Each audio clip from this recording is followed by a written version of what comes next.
want to show you how to save hundreds of thousands of dollars in taxes. I want to show you how to generate more income from your existing savings base. And I want to show you how to lower your overall risk. Now, would you agree if I could show you how to do all three things at the same time, that'd be pretty remarkable? Well, keep an open mind. Let me take you through it and show you how we're going to do it. All right, I want to give you a little bit of my background because my betting is, even some of you who may have attended seminars before, you've never been addressed by an actuary. Everybody know what an actuary is? Anybody ever heard of an actuary? Usually like 2 or 3 people nod their heads. Well, they say an actuary is a CPA without the personality. That's the extent of actuarial giving your insurance science. So we'll keep it at that. No, we're the math geeks of the insurance industry. We're the ones who do the probability statistical studies. We set premium rates and design new products. But really what we're trained to do is to recognize risk and then figure out how to reduce or eliminate those risks. Now, for my 50-year career, I've been involved in retirement savings. So basically, my job for the last 50 years has been, let's recognize what are some of the risks of financial or retirement savings, and what do we do about it? Earlier in my career, I was head of product development for a major life insurance company in Louisville, and created a lot of financial products. Some are still around today. Later on, I led an effort to acquire an insurance company. I moved to Louisville, and I ran that company as CEO. Well, about 20 years ago, we sold that company, and that's when I formed my own firm called Stonewood Financial. And the idea behind Stonewood is to use this kind of deep insider knowledge I have of how these financial products really work. But rather than use them for the institution, I use them for the consumer. I'm the author of actually 3 books now. My first book is called The New Rules of Retirement Saving. And it was written basically for people still saving. Probably in this room, your kids who are currently working, currently saving for retirement. And the book's premise is most people save for retirement through what's called tax-deferred plans. 401ks, IRAs. You put money in the plan, you get a deduction when you make your contribution. The money grows, but then when you retire and start taking money out, you are taxed on both what you put in and all that growth over the years. It's a tax-deferred plan. And what people don't realize is these have been around for decades now. The rules have changed. So when I wrote that book is in the hope that younger people who are still saving can avoid some of the problems that we now have having saved that way. Well, I wrote that first book, and I said, what about people like us who have already saved? All right, we can't avoid it. We've already saved tax deferred because that's how most people save for retirement. So I wrote my second book. You have a copy of called The No Compromise Retirement. And the idea behind that is just because you saved under the old rules, if you will, that doesn't mean you can't do anything about it. Because you may not realize it, but you are making compromises. You're forced to make compromises if you've saved in a tax-deferred plan. So we're going to talk a lot tonight about how to get out of some of those compromises. And finally, my latest book is called The New Holistic Retirement. And we're going to see some material from that as well today. And that is where I look at the various risks in retirement savings, but focus on a couple that we will tonight that I don't think are so obvious to people. So let's kind of begin. And as I've gotten kind of older, I've realized, I always thought when I was young in retirement savings, that retirement savings is all about growing your money, kind of wealth management. And then as I got older, I realized that really the goal of retirement savings is not growing the wealth, it's creating that stable, predictable income you can't outlive. You're going to lose your paycheck when you retire. What do you put instead of that? Well, it's nice to have a big pile of money, but what I want is that steady income coming in. So income to me is a real primary goal. And I recognize two things about this, 2 kind of roadblocks, if you will. One is growth. Now, obviously, you'd like to grow your money. So the more money you have, the more you can spend as income later on. And I think we'll get into it, but I think a lot of people kind of understand intuitively, yeah, there's risk in kind of stock market, the bond market, and so forth. The second one is where people don't realize. Taxes.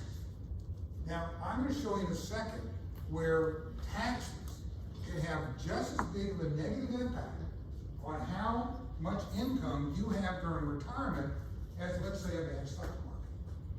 So, you'll have to forgive me, I'm an actuary, so we're going to actually go through an example. All right? Let's take a 64-year-old. He has $1 million IRA, and his goal is to generate income to age 100. Pretty optimistic. To live to age 100. Just to be safe, I want to make sure I have enough money to make it age 100. And we're going to start with some simple assumptions. We're going to have him invest in a 50-50 portfolio. Half of it's going to be in the stock market and equities earning 8%. The other half in more conservative, safer instruments, fixed income earning 2.5%. 50-50 portfolio. All right? Second, we're gonna assume that he is paying 20% in taxes. Now this is the part I always love because I do these kind of presentations all over the country. And the 20% includes both state and federal taxes. Well, when I'm in California, they all start laughing. They wish it was 20%. Here it's a little different situation. So God bless you, you're in a low tax state. But let's assume 20% for now. And so, a base case, if you can run the numbers, you have to take my word for it. If you run the numbers, if I'm earning 8% on half my money, 2.5% on the other half, I'm paying 20% taxes. Every year I could take out $62,500, pay taxes on it, and net $50,000 after tax that I have to spend that year. And that would just make it to age 100. All right, now let's take scenario one. Let's say instead of 8%, the market only earns 5%. In other words, things didn't turn out quite as well as you had hoped. So the only change I'm going to make is 5% and half my money versus 8%. In that case, I don't have as much money to spend. I can only afford to generate after tax $42,000 a year. All right? Now let's take scenario two. Scenario two, I'm going to start earning my 8% again. I'm going to go back to that, but taxes have gone up from 20% to 30%. Again, that's the only change. I'm still earning great in the stock market, but now taxes are higher. Well, what happens is I can take out just as much money, but I don't get to keep as much. So now I only keep $43,000. And here's my point. A bad stock market or rising taxes can have just as great of an impact, either one, on how much money you have to spend every year. So while people kind of understand, in a sense, market risk, I would contend, and we'll spend a lot of time on this tonight, tax risk is just as great of a impediment to your retirement income. All right, so let's start with market risk. I want to explain this chart because I'll be using this quite a bit. This red line represents the S&P 500 total return from 2000 to 2021. So this century, this is what the stock market's done. The S&P 500 are the 500 largest stocks traded in U.S. exchanges. And the pattern here is kind of typical. We all know it. You know, in the early 2000s, we had the dot-com bubble burst. Then we had the kind of real estate boom. Of course, that ended in a bust in 2008. And through the end of last year, it's kind of changed now, but through the end of last year, we were on an historic bull market. And that's what got us up to this high point at the end of 2021. Now, first question. Over the last 22 years, including dividends, what do you think the average annual return has been of the stock market? Any guesses about what this is average, finishing at an all-time high at the end of 2021? Any guesses? 17? How much? 11, I heard. 6. 8? Well, it's going to surprise you. 7.4.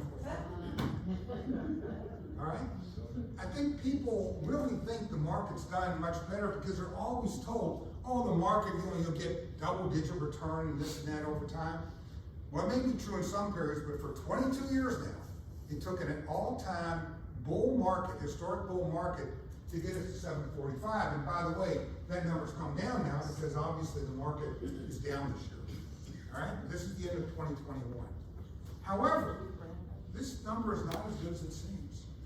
Because if your money is inside a 401k or an IRA, you get to keep all that return. You got to pay tax on it, right? So instead of short 745, maybe you're talking about 6%, some number. But obviously a part of that's going to go to the IRA. It gets a little worse than that. Because if you've been saving through an IRA, a 401k, really any financial instrument, there are expenses. And it can be 0.5% and 1.5%, it varies all over the lot. But my point is that if we really want to be kind of honest with ourselves, this century, we've probably gotten no better than 5.5%, 5.75% out of the stock market. Not bad, but I don't think near as good as people kind of think about what the kick they're getting out of the stock market. However, there is a huge risk underlying this that the chart doesn't show. I want to spend a few minutes on it. It's called sequence of returns risk. And sequence of returns risk says that while I'm taking money out in retirement, what matters most is not the average return of my assets, but how I got there. What sequence every year got me to that average. So let me show you. Again, this is the red line, and this is the S&P 500 actual historical experience from 2000 to 2021. If you take $100,000 and you just let it run, you're not putting any more money in, taking no money out, you will have $485,000 at the end of that period, and you will average 7.45%. All right? Now, let's say I reversed the returns. Instead of doing my bear market at first and then my bull market, I just flipped it over. I reversed the experience, the sequence. Well, guess what? I get there a lot differently, but I end up at the exact same spot. No money in, no money out. And my $100,000 is exactly worth the same in both scenarios. Even though, look at how far ahead I was and I gave it all back. As here, I had my actual bear market caught up. Now, here's the problem. The SEC requires, if you're a money manager, mutual fund, ETF, this is how you have to report your results. No money in, no money out. It's just let the money run and what the results have been. That's not the real world. The real world says when you retire, what do? You start taking money out, right? That's where sequence of returns risk comes in. So let's do an example. We have a $500,000 qualified account. You got money in an IRA. And let's say you're going to start taking out $30,000 a year. All right? Well, if under the actual scenario where you had a bear market, then a bull market, in this century, you would have run out of money in 2016. And that's because when you first retire in 2000, it's a bear market. You're taking out money and selling at losses to generate your $30,000. And by the time the market turns around, you don't have as much money left to recover. However, if you reverse the sequence of returns, the same average, but I've just changed it, I'm now in a bull market and a bear market, I not only get $30,000 a year, I end up at $1,460,000.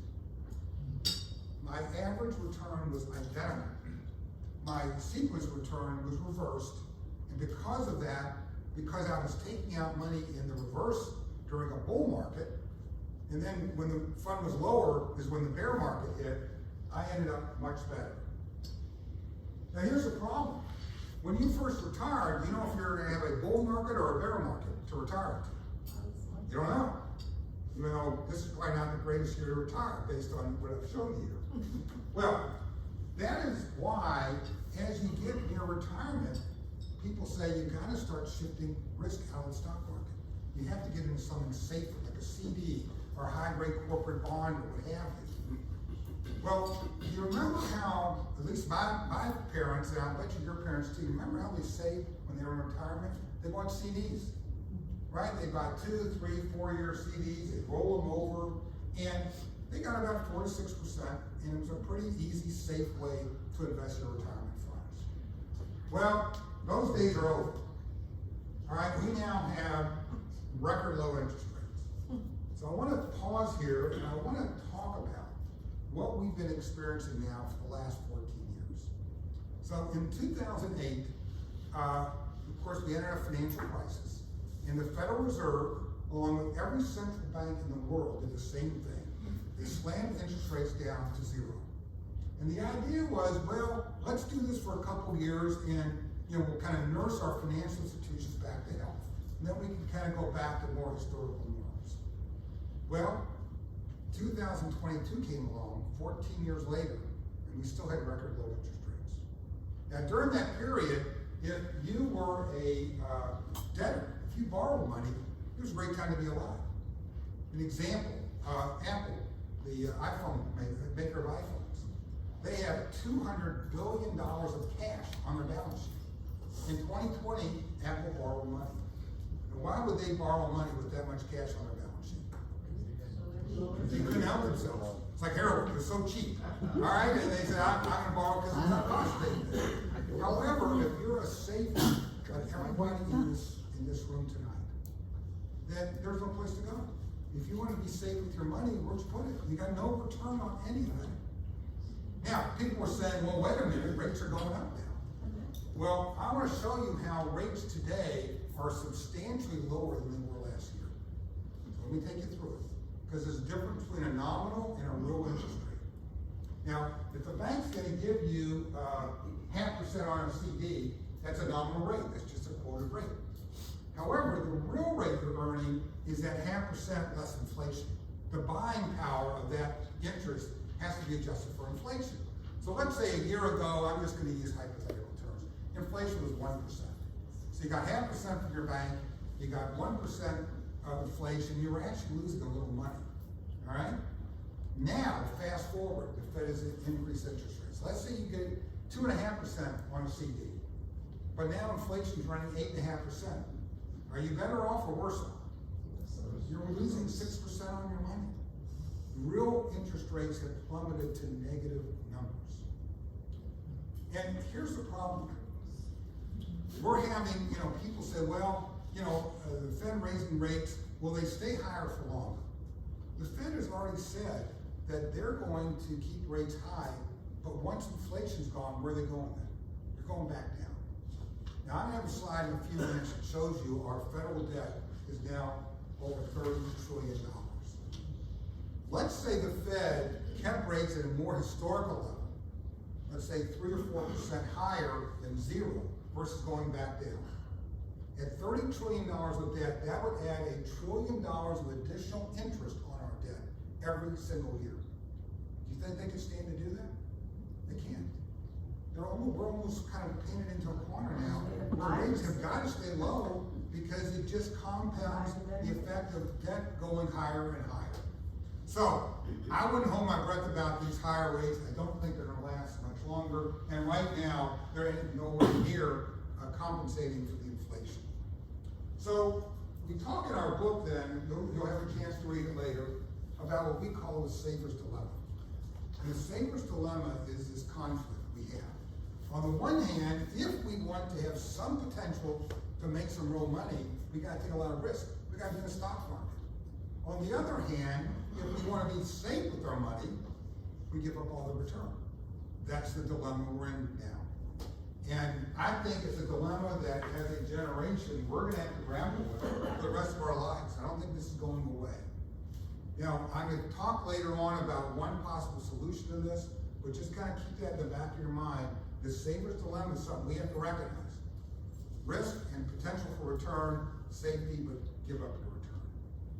All right? Now let's switch to taxes. I'm going to spend most of my time on this. Now, as I mentioned, I give these talks all over the country. And I always take a poll at this point. And every time I've taken this poll, I have only gotten 100% results. So I don't want you to be the first group to disappoint. All right? So it's a one-question poll. Who in this room thinks that in the future, taxes are going to be lower? It works every time. I've never had any people. Yeah. Taxes are going up. All right? But let's explore how taxes could go up, but more importantly, what impact will that have on you? All right, so I mentioned the federal debt's now over $30 trillion. Now, economists tell us that when a country's debt exceeds its gross domestic product, which is the kind of annual output of goods and services. When your debt is greater than your annual economy, things start slowing down. Japan is at 2.5 times, their debt is 2.5 times their economy. They have been slow for 30 years now. We now are at about 125%. In other words, we owe more money as a society than what we produce in a year by 25%. So I think one practical impact here is we are going to be in for a period of slow growth, if that. I love this slide because I can always keep it up. Government's always debating spending trillions of dollars, it seems like.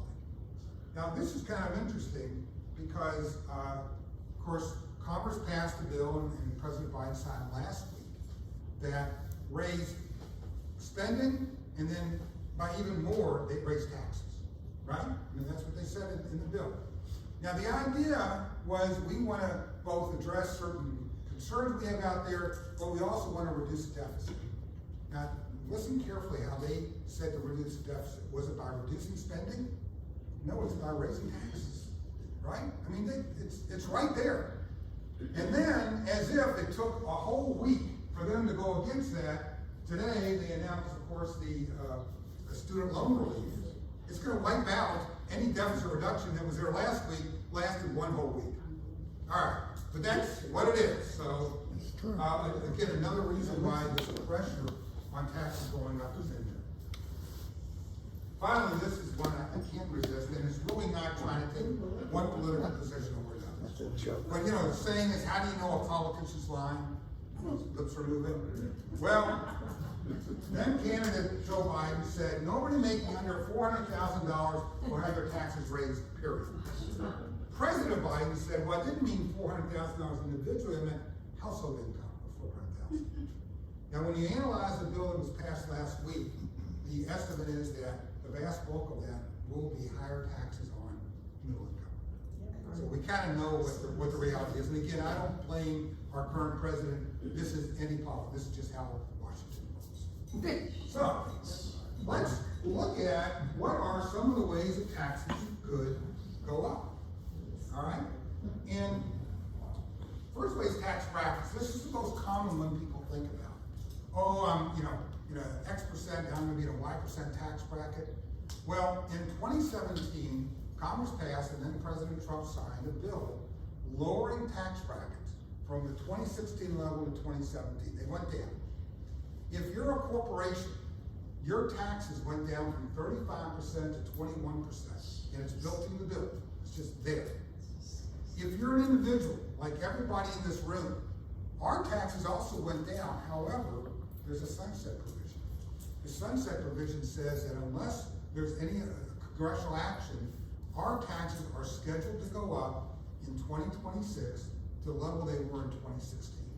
The tax increase is already part of the law. They don't have to do anything. Now, a partner of my business is my daughter, Becky, and Becky has a congressional background. She actually worked in the Bush White House for a while as an intern for the press secretary, and then she spent several years in Congress as a press secretary for a congressman. And so she's seen the sausage made. So I said, Becky, what's the chances of this tax cut being extended beyond the end of 2025? She said, well, Dad, you don't understand how politicians think. They like to get credit in 2017 for reducing taxes. There's no political credit for extending the tax rate. It'll probably just expire. My point is, we already have in the law currently, we can stalemate Congress and everything else, it doesn't matter, taxes based on current law do go up in 2026. However, that's not the only way taxes could go up. Tax deductions. This is what I love about that 2017 law. They gave us lower tax brackets, but guess what? They restricted deductions. So let's say in the old tax law, you were earning $100,000 a year, and you got a $20,000 deduction. You pay taxes on $80,000. Now you have a $100,000 income and you only get $10,000 deduction. You pay tax on $90,000. Right? Tax brackets are lower, but the amount of income you're taxed on could very well be higher. And I think this is a great way for Congress in the future to increase taxes without saying I've increased tax brackets through deductions. However, there's more insidious ways. I call them new taxes, but in reality I call them really stealth taxes. All right, let me give you a couple examples. When you're on Social Security, you pay a portion of your Social Security, your tax line. The more income you earn, the higher proportion of Social Security you pay as taxes. So income is triggering a tax on Social Security, all right? Another example, Part B Medicare. We all pay, whoever's on Medicare pays a Part B Medicare premium. Now, Congress says, well, that's a medical premium, that's not a tax. However, Part B Medicare premiums are adjusted every year based on your income of the previous year. The more income you earn, the more you pay for Part B Medicare. Congress says it's not a tax, it's an insurance premium. But let me describe it this way. The more income you earn, the more you pay to the government. What does it sound like? Tax, all right? The rest is just marketing. So, that's a stealth tax. Now here's the problem. Most of us have saved in tax deferred plans. All of that money sitting in our IRA eventually comes into our income statement. It's going to trigger these stealth taxes. So again, it's a great way for Congress to raise some more tax revenue without saying they've increased the tax brackets. So the latest one that we've talked about is what we call legislative risk. I gotta tell you, I think we're the first firm to start recognizing this. It's one thing to change the numbers, like tax brackets. Legislative risk refers to changing the rules. So let me give you a couple examples. Last year, that crazy Build Back Better America bill, they were debating, it finally collapsed. But that was a 5,000-page bill. And what amazed me is there were whole sections of it making further restrictions on IRAs, on Roth conversions. It's kind of like they would say, if you save too much, they're going to start penalizing you. They're going to start forcing money out of these plans. It's amazing that we should be applauding people who say that this would be penalizing. But my point is, this applied to current IRAs. Your rules were changing. Now that didn't pass. But here's what Becky tells me. Once an idea is in Congress, it goes on a shelf. And it'll be brought back some later time. It's there, people know about it. A couple years ago, a law was passed that changed the rules for inherited IRAs, stretch IRAs. The rules changed. All right, did your IRA change? No. Did the rules change on you? Yes. It made it less favorable. So legislative risk is something that can change on a dime. In fact, I heard a great quote that with regard to retirement savings, tax legislation is written in pencil. Just change. And guess what? It's not like, oh, let's say last year we dodged that bullet, that law didn't pass. Every 2 years, you got a new Congress. Every 2 years, you got to keep on dodging bullets. So legislative risk is real out there. It is a problem, and I just would pay attention to it. And the problem is that some of these big bills, you have these multi-1,000-page bills, it's in there. You just don't know until it's passed. So legislative risk is, I view just as much of a risk there as tax risk. All right, so you might be saying, well, okay, we've been told from the day we first started work, what was the first thing your employer said? Join the 401k plan, right? Yeah. Tax deferred plan, that's what you want to do. Well, I'm going to show you why I believe that these plans are so popular, because they're deceptive. This is what I call statement illusion. So this is a person who has an IRA account that's worth $500,000. All right, that's in his IRA account. Now, if this person wants to go out and spend $5,000 from his IRA account, can he do that? No. That doesn't all belong to him, does it? Some portion goes elsewhere, and he can only spend, in this case, I was assuming 25% taxes, $375. Where's the rest of it go? Cover himself. The IRS. All right? Your IRA doesn't all belong to you. Whether you recognize it or not, an IRA is an IOU to the IRS. You owe taxes on the money you save that way. Whether you like to recognize it or not, somebody's going to pay that tax.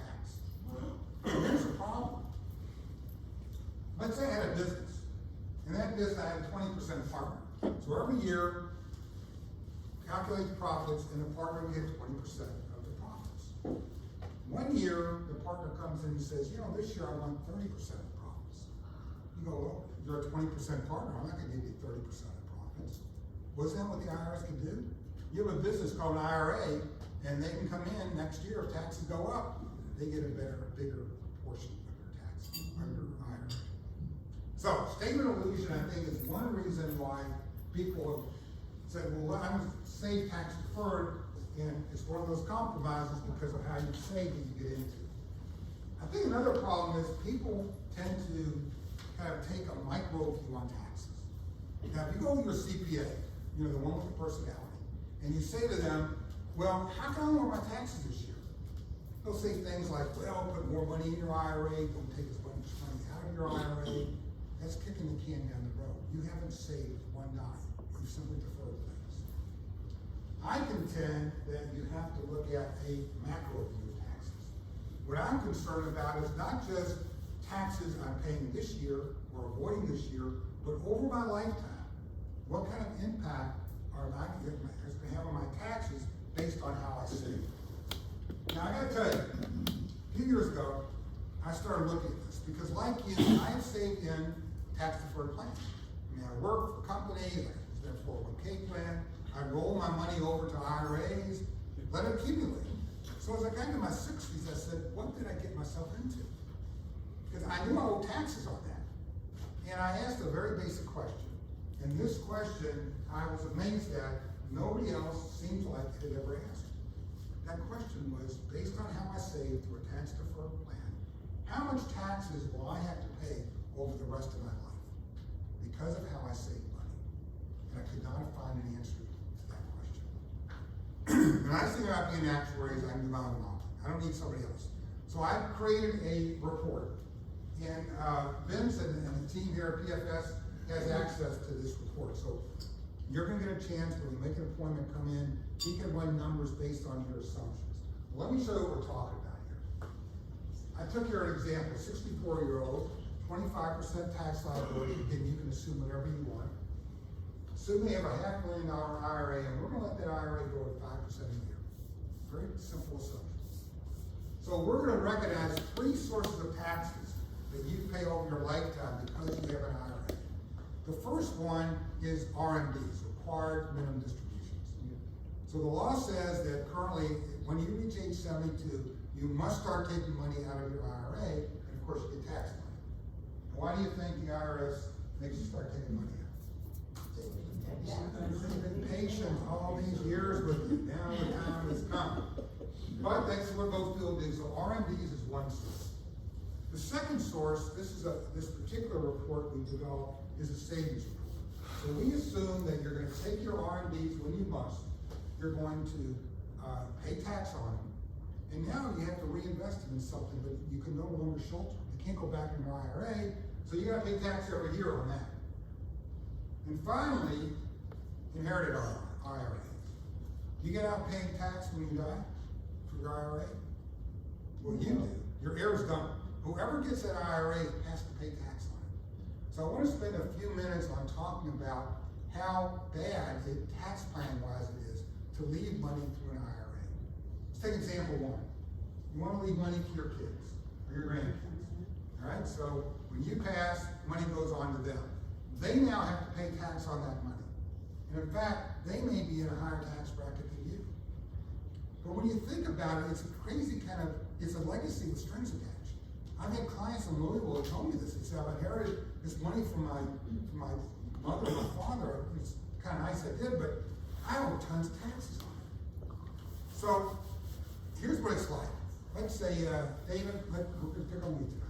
There you go. Let's say you invite me to your house for dinner. And I show up and I knock on the door and you open it up and have a nice bottle of wine. And as I'm giving it to you, I say, David, you owe me $8 sales tax. Well, it's a gift, but strings attached, right? It kind of takes it. Well, that's what you're doing on these IRAs. Inherited IRAs, they owe tax. But it gets worse than that. Because when you think about it, you got the benefit of taking a deduction, and now they got to pay tax. So you're saying the estate doesn't tax it when they pull it out, they wait till it gets to the heir and then tax it? There's a difference between estate tax and income tax. Income tax wise, the heir has to pay the income tax. Now, it gets worse in the second example I'm gonna give you. That's the simple example. The worst example is where most people do with their IRA money. All right, you have a married couple. They're filing a joint tax return. When the first spouse passes, the next year, the remaining spouse, the surviving spouse, has to file as a single taxpayer. For the same dollar of income, taxes for a single taxpayer are much higher than joint. So think about what happens here. We have a married couple, first spouse passes, the next year, on the exact same IRA, on the exact same income, you're paying more tax on it. Because you've left your money in an IRA, and every dollar gets taxed, and now you're filing single. Now, they call this the widow's penalty, because actuarially, men die before women, right? Women live longer. And so I tell people, especially all the women in this audience, you gotta think about that. Because you might be faced now with a higher tax bill after, Joe goes, and it's gonna be there because simply your tax status has changed. But that's how most people do things, so we left that in the model here. So here are the three sources of taxes. So we're gonna take this $500 million, we're gonna grow it 5%, keep growing. We're gonna show taxes from these three every year, and we're gonna get this person to live to age 90, all right? So on RMDs alone, that is gonna pay $204,000 of taxes. On the reinvested RMD, it's gonna generate another $96,000 in taxes. And finally, the heirs will now have to pay $156,000 in taxes. So over this 25-year period or so, this $500,000 IRA generated $457,000 in taxes. Does this number surprise anybody? Does it disgust anybody? Disgusted me. When I first saw this number, I said, God, actuaries don't normally make mathematical errors. This may be a first. So I literally went to two of my classes, CPAs, and independently said, could you look at this model? Could you tell me, am I doing anything wrong here? And they both came back with the same answer. This is IRS math. This is how it works. Again, nobody just nobody asked the question. That's when it hit me. I had been for decades sacrificing, saving money, managing it, growing it, and up until now, even though the IRA will continue to grow, up until now, most of my effort has been to pay taxes. Now you know why the government loves tax deferred plans. So I looked at this thing, I said, there's gotta be a better way. This is kind of crazy. So I said, well, what about a Roth conversion? All right? So what if we convert to tax free? Now, a Roth IRA is when you put after-tax dollars in the plan, but then as it grows and as you start spending it or you leave it to your heirs, it's tax-free after that. So you pay the tax on the front end rather than back end. A Roth conversion is when you take your tax-deferred IRA and you roll it over into a Roth, pay the tax down that you already owe, and then it grows from there on tax-free. So we're going to assume over the next 3 or 4 years, hopefully before 2026, we're going to get that money rolled over. And so we kind of got the tax out of the way that we already owe.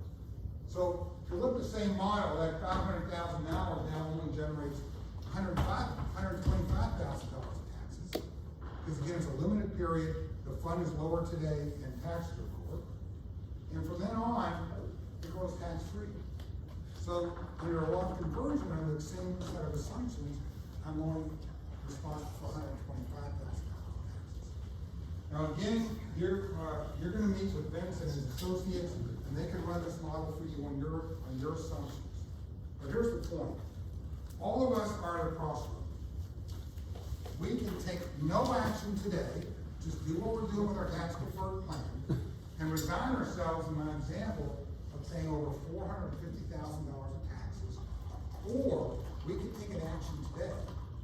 Get that tax liability out of the way when it's lower, when my account is less, and when tax rates are less, and remove that risk completely.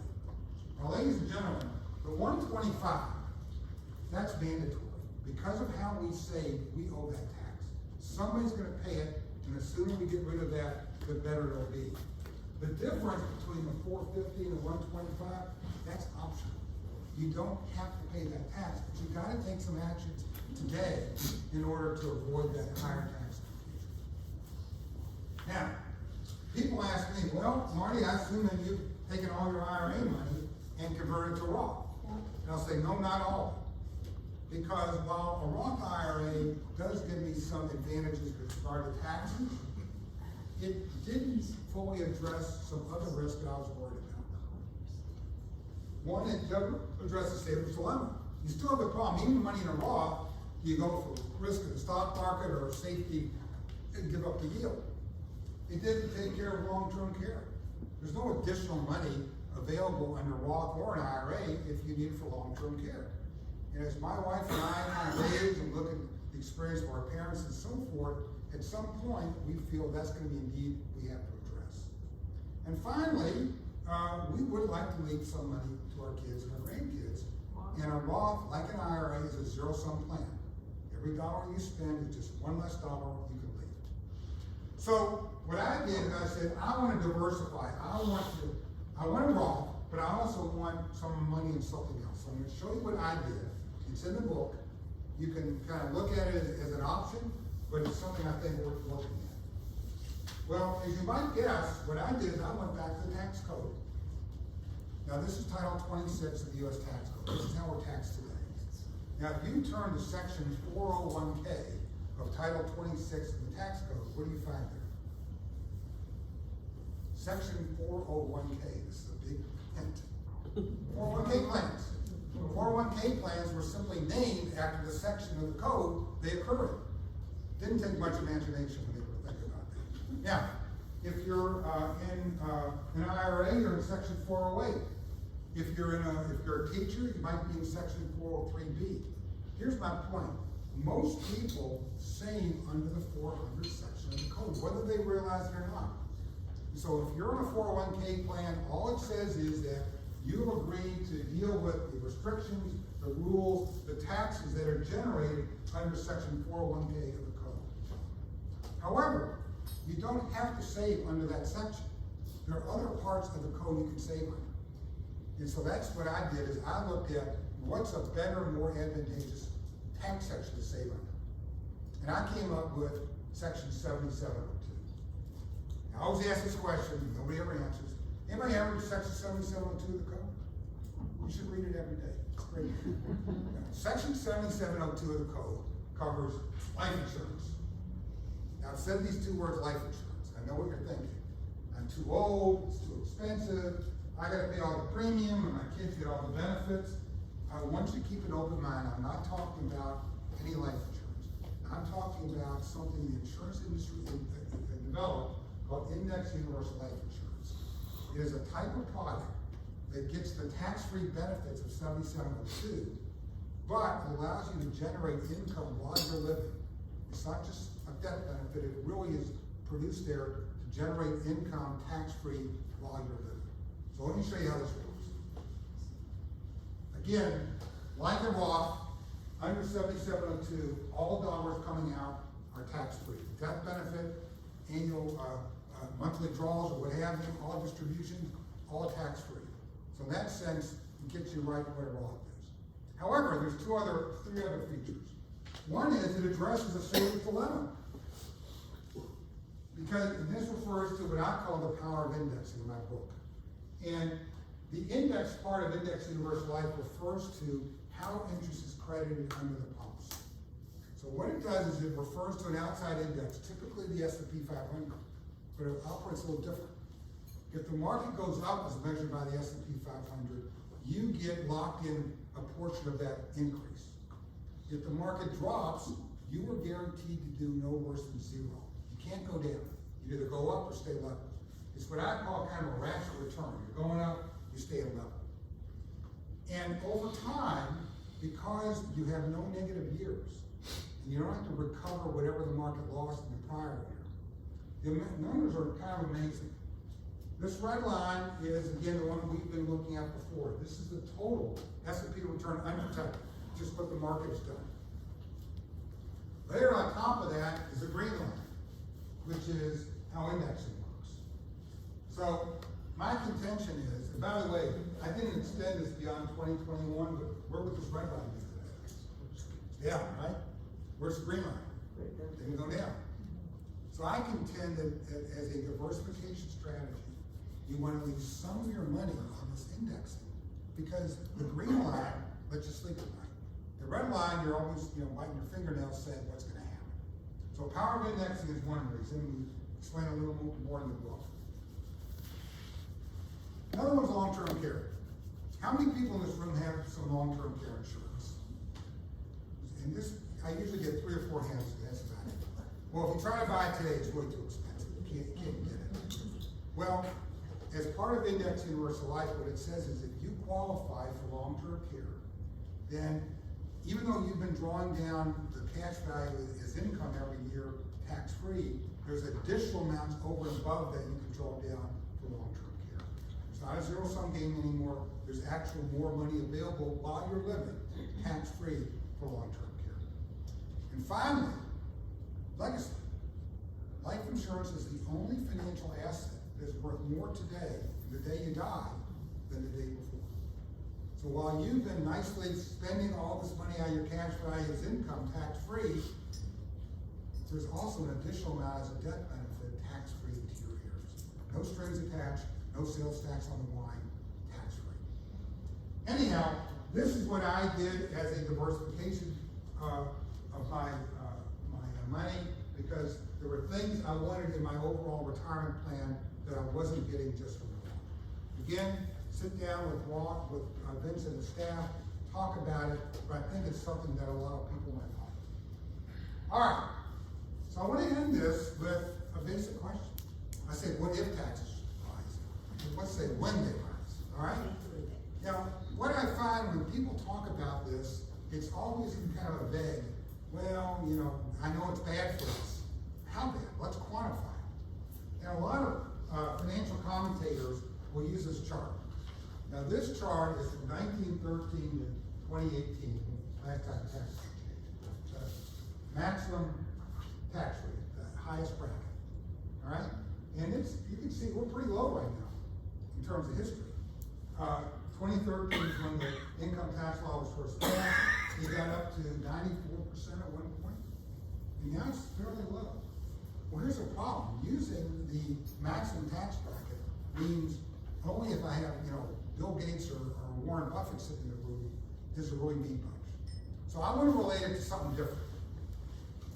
I want to create what I call the middle quintile. If you take all American household income, the highest to lowest, and you divide them into 30 or 20% portions, each one is called a quintile. We're going to focus on the middle quintile, the middle 20% in terms of household income in this country. That's the middle class, right? So, in 1998, for that middle quintile, the middle class, the tax bracket is 28%. 20 years later, after the Trump tax cuts, that same middle quintile, now the incomes change because of inflation and everything else, but people right in the middle of the 20% in this country is 22%. Here's my point. Taxes could go up 30% for the middle class, and they'd still be only where they were in 1998. You don't have to go way back in history to figure out when taxes were higher on the middle class. So I thought it'd be fun and something to pressure before dinner. Let's redo that model. But rather than using a 25% tax rate, let's assume taxes are now 32.5. That's 30% higher than they were before. So running through the numbers, if you keep money in your IRA, now for the $500,000 IRA, you're paying $265,000 on RMDs. You're paying $110,000 on reinvested RMDs, and your heirs have to pay $203,000. So during the same period, all of changes in the tax rate, didn't change anything else. You're now paying $579,000 of taxes on a $500,000 IRA. On the Roth conversion, I would assume you were smart and got your taxes paid the next 3 or 4 years before taxes go up. And so there's no change here. So before we had this situation, $125 was mandatory, the difference was optional. Now it's $580. So there's an additional $130,000 of taxes paid on that $500,000 IRA because you kept it there and taxes simply went back up for the middle class to where they were in 1998. And of course, who knows where they go from there. So I hope that has kind of left something in your mind about maybe it is time to sit down and kind of figure out what your options are rather than just kind of waiting and let things play out. All right, so I want to end, by the way, again, we have a series of reports. Vince and his staff have access to all this, all of our software, reports and so forth. Read the book, it's very accessible. People give us great feedback on it. It's about an hour and 15 minutes. It's not complicated, but it'll kind of hit the high points of what we talked about tonight. All right, so I want to end by quoting a federal judge. Anybody heard of Judge Learned Hand? Yes. Well, usually people don't, so you're exceptional there. Well, Judge Hand was a judge on the Federal Court of Appeals, kind of our second highest court. However, the Supreme Court has quoted Judge Hand more than any other federal judge in the history of the Supreme Court. And here's what Judge Hand had to say about taxes. He said there are two systems of taxation in our country. One for the informed, one for the uninformed. Ladies and gentlemen, make your appointment, have your numbers run. You want to be an informed taxpayer. With that, I want to thank you, and I'm going to give it back to Vince.